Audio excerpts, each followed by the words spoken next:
Nakauli na dinhi sa Zamboanga City ang patayng lawas sa 24 anyos nga Adamson University student nga si John Matthew Salilig nga giingong biktima sa fraternity hazing didto sa Imus, Cavite. Third year engineering student si Salilig ug usa ka intelihenteng estudyante. Gisugat ni Mayor John Dalipe ug Vice Alkalde Josephine Pariha sa Edwin Andros Air Base ang C-130 nga nagkarga sa lawas sa biktima ni John Matthew Salilig kaganinang sayo sa buntag Marso 2, 2023.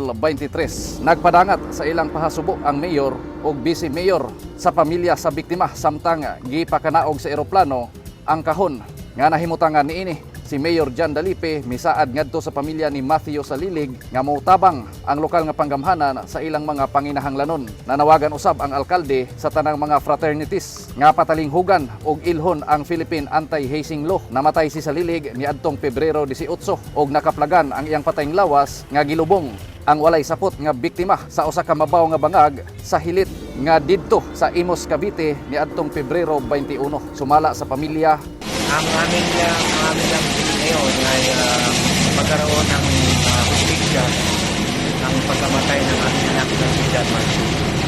Alam natin na ito bata pa at malaki pa ang pangarap sa buhay na napawian ng buhay sa maagang edad. At sana ito'y magsisilbing aral sa ating mga kabataan na pumapasok sa ganitong klaseng kapatiran. Dapat yung kapatiran ay totoong brotherhood. Miapil si Salilig sa grupo sa Tau Gamma Phi Fraternity sa Imus, Cavite. Gipailawom si Salilig sa initiation rites matod sa iyang pamilya og didto na disgrasya ang ilang anak. Sumala ni Binyan City Police Chief Colonel Virgilio Jupa dunay gitudlong 17 ka suspects sa kamatayon ni Salilig.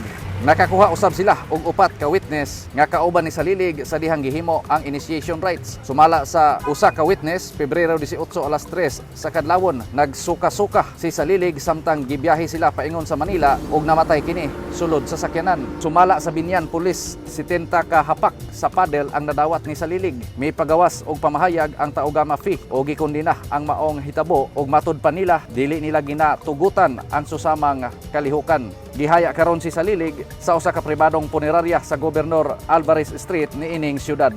Gikan sa Asia's Latin City, syudad de Zamboanga, June Tubilag, Newsline Philippines. Stay safe,